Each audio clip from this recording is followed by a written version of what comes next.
nogensinde duftet duften af vanilje, når du skulle? Nej, jeg har ej. Din halvhjerne.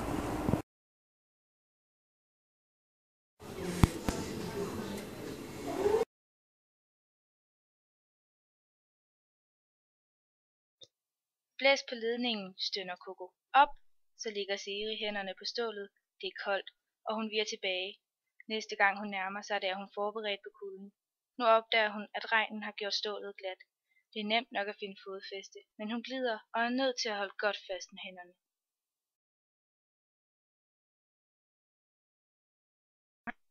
Pludselig farer Siri op. Det brænder, skriger hun. Coco rejser sig også. Hvor? I træet. Grenene brænder. Og det gør det.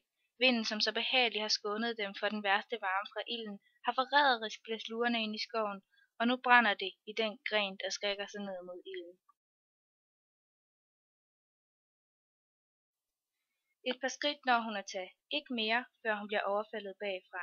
Det kraftige stød mod ryggen får hende til at falde til jorden, og hun er så frygtelig bange, at hendes skrig dør før det får luft. Kejser, kom her! En mand, der råber, Kejser, ja kom så! Skabningen, som presser Siri ned mod jorden, stivner midt i en bevægelse. Øjeblikket efter er den væk. Siri ligger stadig på jorden, men der sker ikke mere. Så sætter hun sig op. Hun er alene igen.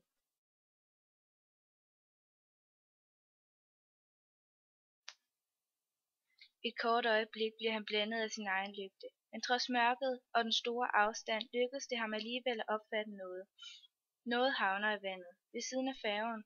Hjertet hamrer i brystet på ham, og nu kan han tydeligt se det. I vandet, en lys knop, Siris hoved.